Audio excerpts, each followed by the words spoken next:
Madame, mademoiselle, monsieur, bienvenue à Métro News. Voici les principaux titres qui seront développés ce soir. Les Haïtiens sont appelés aux urnes ce dimanche 29 janvier afin d'élire 8 sénateurs et plus de 5000 membres des collectivités territoriales. Le CEP annonce que tout est fin prêt pour la tenue du scrutin. Le candidat au Sénat pour le département du Centre, Wilfrid Gelin, a été blanchi par le tribunal électoral. Désormais, le sénateur élu peut rejoindre les autres membres du Grand Corps. L'unique championnat mondial offshore de jet ski aura lieu en Haïti les 3 et 4 juin 2017.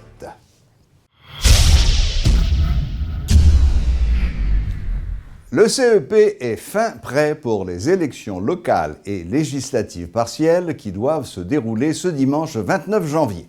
Le personnel des centres de vote est prêt à recevoir les matériels sensibles et les conseillers sont déployés en province. Tout est en place pour que les opérations de vote se déroulent bien, affirme le porte-parole du CEP, Richardson Dumel. Notons que les Haïtiens sont appelés aux urnes ce dimanche afin d'élire 8 sénateurs et plus de 5000 membres des collectivités territoriales. Des citoyens de la zone métropolitaine, interrogés par Télémétropole, se disent prêts à aller voter lors des élections sénatoriales, municipales et locales du 29 janvier prochain. Lors d'un micro-trottoir réalisé ce vendredi, nombre des électeurs potentiels ont souligné l'importance de ces joutes électorales pour le pays et disent souhaiter que le scrutin se passe bien. L'élection dimanche, c'est important. C'est important. Bon, et tout devoir, moi, je vais remplir devoir. Normalement, dimanche, je vais voter. Donc, l'élection, ça très important. Ça permet que le personnel politique soit renouvelé. Ouais, c'est un bon bagage pour le pays. Et tant que citoyen, je fais devoir civique. Je voté. Je voté. C'est important, mais c'est sérieux, on va régler. Premièrement, je pour dire que la police mette en place sécurité. Parce que dans le pays, nous déjà pour nous déjà ne pas craser. Pour que c'était bon, la réussite. Je mettre sécurité, même gens, parce que c'est section communale, donc pour la sécurité à diminuer, c'est pour même renforcer pour que l'élection soit capable de réussir. Je souhaite pour l'élection bien passée. Il était l'objet d'une enquête administrative du Conseil électoral provisoire depuis quelque temps. Le candidat au Sénat pour le département du Centre, Wilfrid Gelin, a été blanchi par le tribunal électoral. Selon le CEP, les 90 jours que Wilfrid Gelin a passés en prison aux États-Unis pour trafic de personnes présumées n'est pas assimilable à une peine afflictive ou infamante qui pourrait l'empêcher d'être sénateur. Par cette conclusion, le CEP a confirmé l'élection du candidat du PHTK. Plus loin, la source a confié sans trop d'explications à Métropole que Wilfrid Gelin ou Wilfred Gelin sont les noms d'une seule et même personne. Haïti figure toujours parmi les mal classés dans le cadre de la lutte contre la corruption. Notre pays est classé par Transparency International 159e sur 176 avec un score de 20 dans le dernier rapport annuel sur l'indice de perception de la corruption pour l'année 2016. 69% des 176 pays figurant dans l'indice de perception de la corruption 2016 enregistrent une note inférieure à 50 sur une échelle allant de 0 pour le pays perçu comme très corrompu et 100 pour les pays perçus comme très peu corrompus. Haïti ne devance que 16 États, pour la plupart considérés comme faillis, comme la Somalie et le Soudan du Sud. Dans la région Amérique, Haïti est classé avant-dernier, 32e sur 33, juste avant le Venezuela qui est dernier avec un score de 17, tandis que la République dominicaine est classée 24e sur 33. Cette année, les pays ayant perdu des places dans le classement de l'indice sont plus nombreux que ceux qui en ont gagné, ce qui démontre la nécessité d'une action urgente. Combine pour la paix, résilience et réinsertion pour la construction de la paix communautaire. Tel est le thème d'un projet réalisé par la Commission épiscopale nationale Justice et Paix en collaboration avec des partenaires internationaux dans 6 quartiers chauds de la capitale. selon la responsable de la GILAP, Jocelyne Collat-Noël. Ce programme, lancé en 2014, qui arrive à son terme à la fin de ce mois de janvier 2017, avait pour objectif de sensibiliser les populations vivant dans ces quartiers réputés chauds de Port-au-Prince sur la résolution de conflits sans recourir à la violence. Madame Jocelyne Collat-Noël s'exprimait au micro des journalistes à l'occasion de la présentation des résultats de ce projet ce vendredi. Nous avons réalisé ce projet dans toute zone Grand Bel-Air. Bel-Air ce matin, Waf Jérémy, Delma 2, Delma 4. Et là, c'était surtout formation pour aider à résoudre conflits sans pas de violence qui était faite dans la zone Sayo, côté nous avons touché plus passé 1500 personnes. Nous avons travaillé tout dans la zone Cité Soleil avec Matissan. Et là, c'était sous thématique non-violence et active. Nous avons fait formation pour une quantité de monde dans la zone Sayo. Et après ça, il y a l'autre dans la Cité Soleil tout, nous travaillons sur la même thématique non-violence active là. Et il y a l'autre qualité d'activité qui était faite tout dans le cadre du projet et tant qu'on aider les jeunes sont capables de jouer une formation professionnelle pour que soient capables de gagner un métier et pour être capables de travailler, pour capable joindre un revenu qui permet de répondre avec besoin.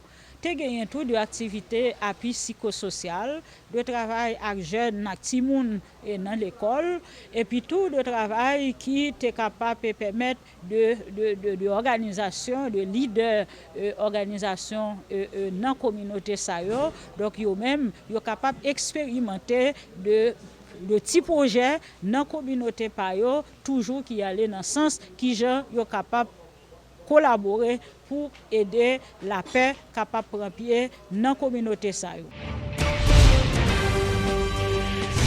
La ministre à la condition féminine condamne le viol collectif commis sur la jeune fille de 17 ans dont la vidéo circule sur les réseaux sociaux. En conférence de presse ce vendredi, Marie-Denise Claude a demandé de cesser de la faire circuler, question de protéger la victime. Elle en a profité pour dénoncer la politisation de ce dossier.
Haïti accueillera les 3 et 4 juin prochains le Karoo Jet, qui est l'unique championnat mondial offshore de jet ski. L'annonce a été faite par le ministre du Tourisme Didier Hippolyte. 25 coureurs internationaux sont attendus à ce grand événement sportif nautique.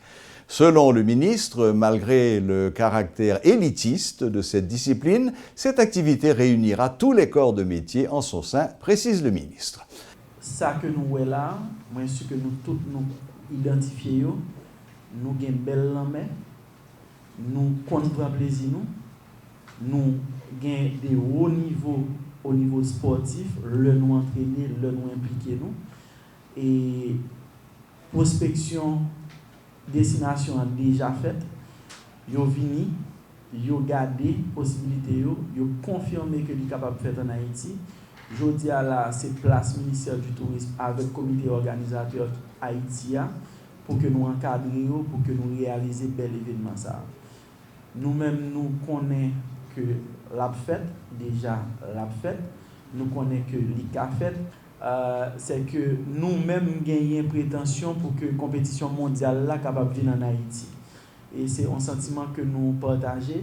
Nous connaissons que l'IPA a fait du jour au lendemain. C'est ça qui fait que nous avons fait une première édition plus ou moins réduite au niveau de juin 2017 pour que en 2018 pour que nous gagnions un format vraiment idéal de compétition. Pour sa part, le président du Carujet de Guadeloupe, Éric Paulin, explique que l'étude de prospection réalisée par son équipe a démontré qu'Haïti avait tous les atouts pour l'organisation d'un tel événement qui requiert de longues côtes de plage. Nous avons eu beaucoup d'échanges entre Haïti et la Guadeloupe sur le plan culturel, mais sur le plan sportif, je pense que là, organiser une manifestation d'envergure du genre championnat du monde, ce sera quelque chose qui restera, je dirais, dans les annales de la Carujet. Eh bien, la Carujet aura 20 ans cette année. Alors c'est un événement qui a été créé avec Jacques Boucher et moi-même. Malheureusement, il nous a quittés il y a 2 ans. Un événement qui a pu, grâce à ce titre de championnat du monde, a pu drainer beaucoup de monde derrière cette manifestation. Alors effectivement, vous pouvez penser que le jet ski reste une discipline élitisme. Oui, c'est vrai, mais grâce quand même à un super travail de communication, la destination Guadeloupe, à travers la Carujet, a été reconnue. Et nous pensons aussi qu'il ne suffit pas seulement d'organiser une manifestation sportive, il faut créer autour de ça une animation, un programme culturel, de manière à ce que les gens qui viennent sur cet événement soient conscients que c'est un sport, mais en même temps c'est un sport qu'on peut faire en famille. Donc c'est déjà pour nous un objectif qui a été atteint parce que ce qui est important pour nous, c'est qu'à la fin de chaque Carujet, les gens qui sont présents nous disent « mais c'est quand la prochaine Carujet ?» Voilà, la boucle est bouclée. Merci de votre fidélité, bon dimanche électoral, bon week-end et à la prochaine, même heure, même chaîne.